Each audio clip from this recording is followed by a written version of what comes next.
เศร้าแล้วไทยเนาะ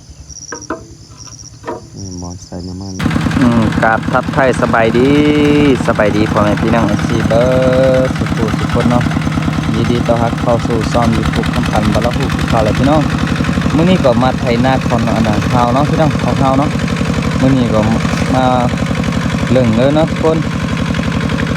จับมือที่แล้วบุกเหลือคนนอนที่ไทยก็ทำเดียวเนาะอยู่นี่อันนี้ก็คือพี่น้องโดยเนาะบรรยากาศอยู่หน้าเลยเป็นเดนี่แหละทุกคนพี่น้องวันนี้อากาศดีหน่อยนึงเนาะแดดบ่อ่อนนี่ทุกคนอยู่นี่มีนั่งแต่ไทยก็ลำบากเท่าไรทุกคนจับเป็นอะไรก็ติดตามฮับส้นฮับฟังมาเปิดนักการน้องพี่น้องมื้อนี้ที่แล้วซันได้ก็มันลงนักการเลยทุกคนพี่น้องเอ้ยตอนนี้ก็ล็อกมือก็ยังบ่แล้วเนาะไทยนึงก็ยังไทยบ่แล้วเถอะเนาะพี่น้องยัดหรือว่ามื้อมันกินแล้วเนาะมื้อนี้บ่แล้วก็บรรยากาศดีนี่เป็นไปนี่โอ้มื้อนี้ก็ครับเนาะแต่บ่ออนี่พี่น้อง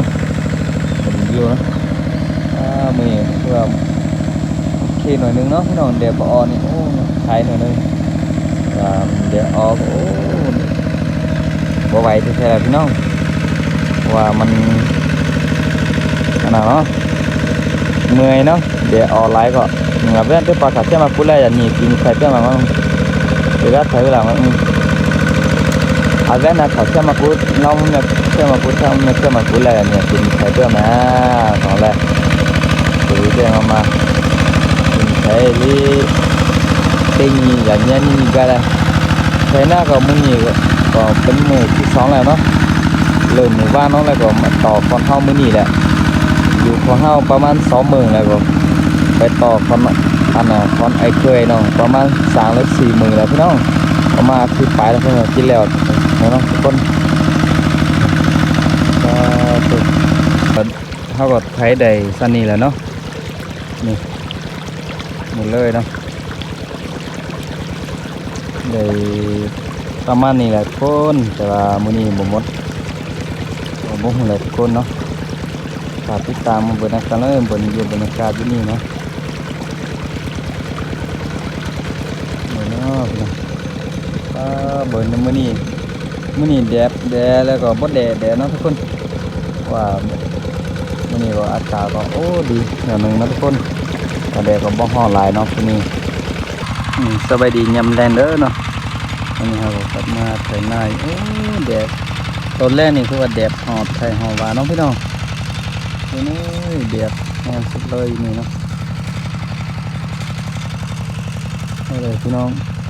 สบายดีตอนเช้าของมื้อที่2เนาะพอมาไถนาเนาะมื้อวานไถยังบ่แล้ว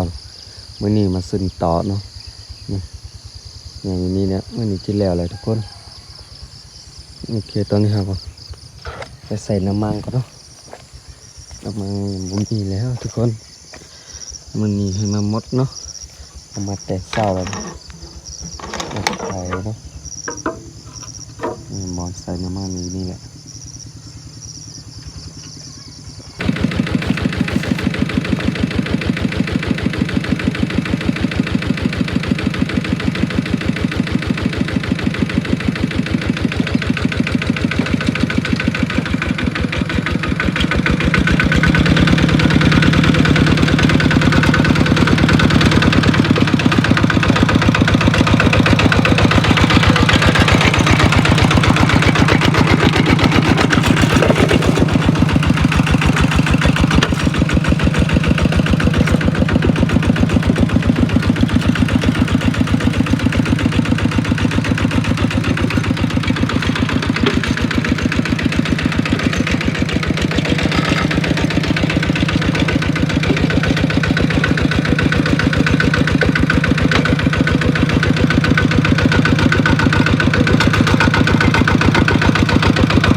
ตอนนี้เฮาก็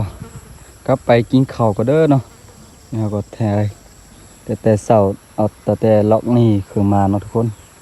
นี่เฮาก็ไถตัวนี้ขึ้นมานี่เฮาก็ได้ซั่นนี้แหละเนาะนี่ไถเอาไว้อยู่พุ่นแล้วนี่เฮาก็กลับไปกินข้าวก่อนเนาะก็ย่างข้าวแล้วก็อยากกินข้าวแล้วเนาะมื้อเช้านี่เฮาได้จักล็อกจัก1 2 3 4 5 6 7โอ้ได้เจ็บล็อกหรือว่าจักหายเนาะพี่น้อง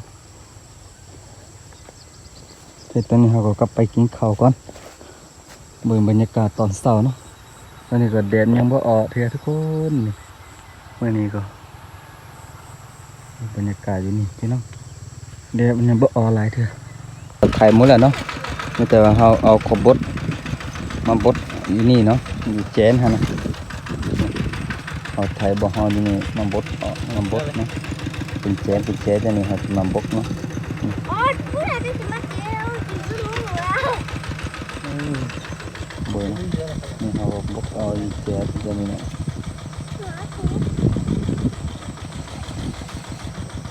เฮ้ยปุ๊กปุ๊ก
จะมาใช่ล่ะ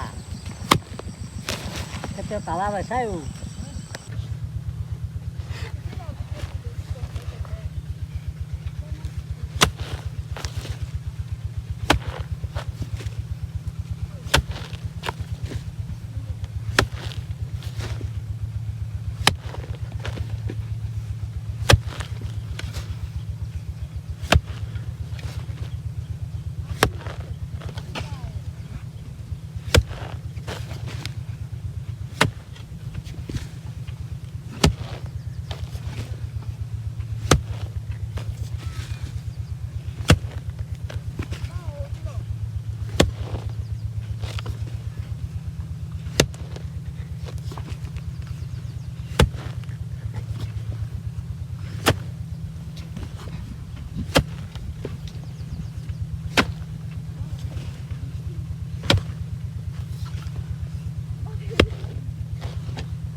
จะบึดช่วย